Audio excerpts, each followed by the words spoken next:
Hello everyone, I'd like to welcome you to this video titled Multiplication and Division Equations. And in this video, we are going to take a look at how you solve equations that contain multiplication or division.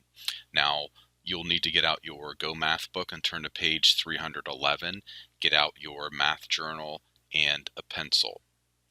So a couple of things that we want to take a look at. We're going to look at solving division and multiplication equations. And the previous lesson we were looking at addition and subtraction equations. So understanding, we're going to think about what we already know and apply it to something new here. Okay, so we're going to look at using division to solve equations first of all. Okay, so it's saying division property of equality. So it says you can divide both sides of an equation by the same non-zero number and the two sides will remain equal. So that's what we're going to do to solve these division equations. Okay, I'm sorry, these multiplication equations. We'll use the division property of equality. All right, so we're taking a look at this problem, and what it has here, it says 9a equals 54. So what we're trying to do, we're trying to find the value of a. So since this is a multiplication equation, we're going to use the division property of equality. All right, so we're going to divide both sides by 9 to figure out the value of a. Okay, so we take 9 here and that cancels itself out, and so we just have a. 54 divided by 9 is going to give us 6. So that means a equals 6. So what that means when we plug in 6 for a, that means 9 times 6 equals 54. So we can see a equals 6. And again, you use the division property of equality to solve the multiplication equations. So let's take a look at the next one here. What we're doing, we have 18 equals 6 times d. We need to find the value of d. So what do? Since it's multiplication, we're going to divide both sides by the number that's next to the variable. So 6 divided by 6 cancels itself out. We have d left here on the right side of the equation. 18 divided by 6 is going to give us 3. So that means d equals 3. And we can just check it. 6 times 3. We can see it gives us 18 for the answer there. Now let's look at one right here where we not only have to find the value of x, but we also have to graph it. Not too difficult here. All right, so we have 4 times x equals 32. What we'll do here is divide 4 by both sides of the equation. That brings x down.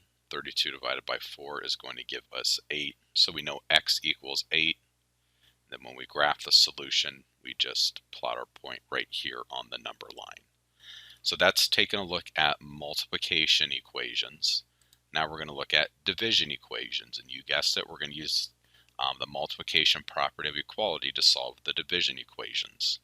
Okay, so what we have here is x divided by 5 equals 10. So what we need to do, we need to figure out the value of x. So since this is division, we're going to multiply both sides times 5.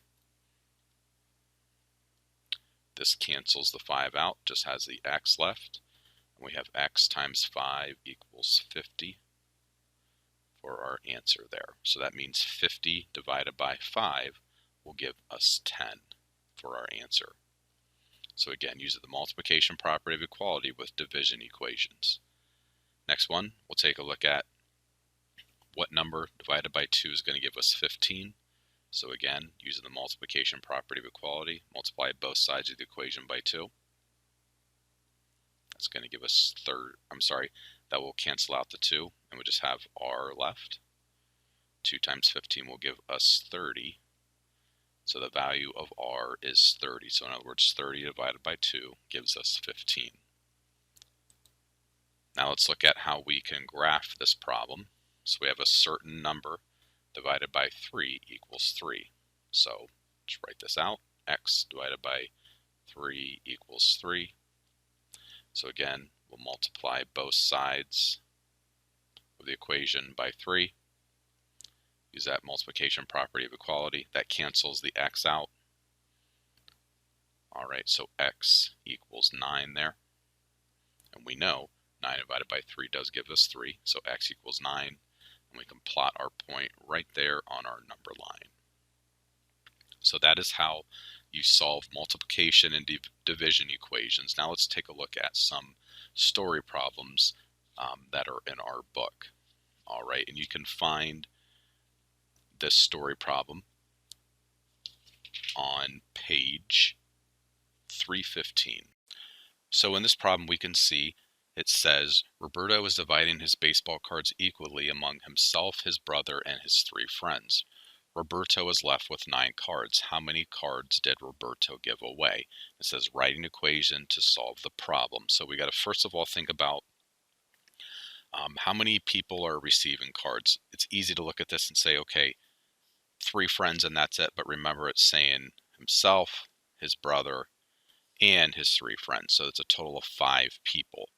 Now, Roberto was left with 9 cards. So thinking about this situation, you have a certain amount of cards, which is going to be X, and you're dividing that amongst 5 friends. Okay, so a certain amount of cards divided amongst 5 friends, and you can see that there were a total of how many left over? He was left with 9 cards total. Okay, or you could even say that he divided them equally, and everybody got 9 cards there. Okay, so first of all, we need to figure out how many cards he had in order to figure out how many cards he was able to give away. So what we can do the multiplication property of equality. In other words, we're going to multiply both sides by 5. That will give us x all by itself. Then 9 times 5 equals 45. Okay, so you can see the total amount that he started with was 45, but that's not quite answering the question yet. Okay, so we can see that he started out with 45, he was left with 9 cards. So we can even make this go a little bit further here. 45 minus 9 is 36. So we can see Roberto gave away a total of 36 cards there. So again, whenever you're taking a look at a problem, you got to figure out what is missing. That's going to be your variable. And then you also need to look for the other 2 numbers that you can plug into your algebraic equation. Now let's take a look at the problem that you'll see on page 317.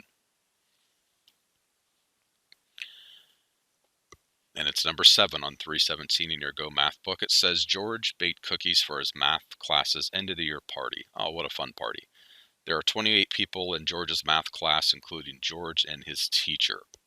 Very nice, making cookies for your teacher. Must be a really good student. George baked enough cookies for everyone to get 3 cookies. How many cookies did George bake? So again, we understand that we don't know how many cookies George baked. So that's going to be our variable. What do we know? We do know that there are 28 people in the class, including the students and his lovely math teacher. And we know that everybody got 3 cookies total. All right, we don't know how many he baked though. All right, so what you could see for this is we'll call cookie C. So a certain amount of cookies divided into 28 people would equal a total of 3. So certain amount of cookies divided by 28 means everybody gets 3 cookies. So we don't know the value of C. So what we'll do is we'll use that multiplication property of equality, multiply 28 by both sides of the equation, and that'll give us the value of C. So we can multiply the left side by 28. That gets C by itself. Multiply 3 by 28. 3 times 28 equals 84. So how many cookies did George bake? We can see that George baked 84 cookies. Okay, I don't know about you, but I think a really good math class would be for a student to bake 84 cookies and not really share them with their class, just give them to the teacher. That'd be a good idea there. All right, so again, C equals 84. All right, let's take a look at number 9. It says Carmen participated in a readathon, and it says that Mr. Cole pledged $4 per book and gave Carmen $44. How many books did Carmen read? So we know that the missing number is the amount of books that Carmen read. What we do know, $4 a book, and gave a total of $44. So whenever you think about the total of something, okay, understand that that's going to be your equal, or the answer to the equation. All right, so we don't know how many books Carmen read. We know that she had to get $4 per book. So we're going to do 4, and we'll call it K, is going to equal $44, right? Okay, so again, where did I get my $4 from? $4 per book. My 44 is the amount that she received total. Okay, and what we're going to do is the division property of equality, where we're dividing both sides of the equation by the same number, and that's going to be divided by 4.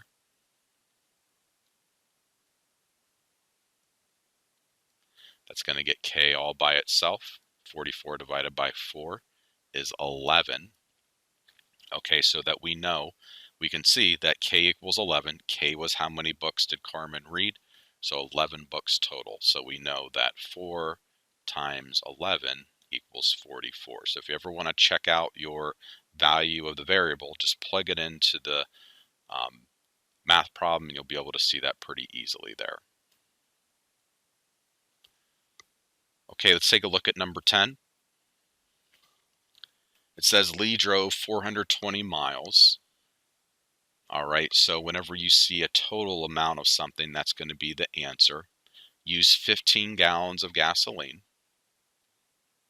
How many miles did Lee's car travel per gallon of gasoline? So we don't know how many miles per gallon that the car traveled. Okay, so that's going to be our variable there. All right, so that means we're going to take 15 gallons of gas, and when you think about it,